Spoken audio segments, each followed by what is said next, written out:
Why do people go insane? Why do people go insane? Not suddenly, not overnight, and almost never the way movies show it. Most people don't lose their mind in one dramatic moment. They slowly drift away from it. The human brain is incredibly resilient, but it has limits. And when those limits are crossed repeatedly, something begins to fracture. One of the first causes is chronic stress. When the brain is under constant pressure, it never fully recovers. Cortisol, the stress hormone, stays elevated for too long. Over time, this changes how the brain processes reality. Thoughts become distorted. Small problems feel catastrophic.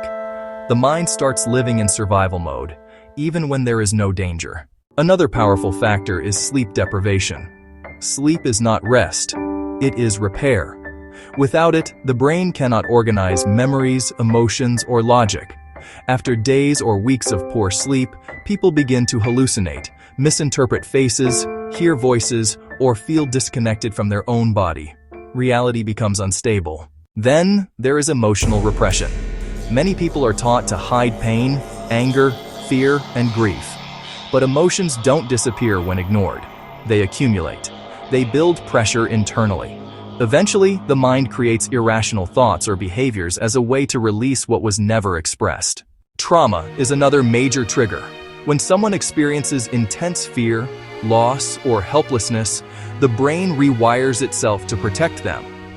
But sometimes that protection becomes a prison. Flashbacks, paranoia, dissociation, and emotional numbness appear. The person isn't crazy. Their brain is stuck in the past. There is also isolation. The human mind evolved to connect. Without social interaction, reality loses its anchor.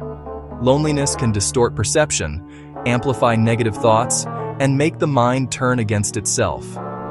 Studies show prolonged isolation can cause symptoms similar to psychosis. Genetics also play a role. Some brains are more vulnerable to chemical imbalances. Under enough pressure, these imbalances can trigger severe mental disorders.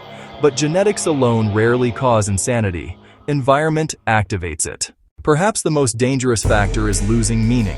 When people feel their life has no purpose, no direction, no value, the mind collapses inward. Hopelessness erodes logic.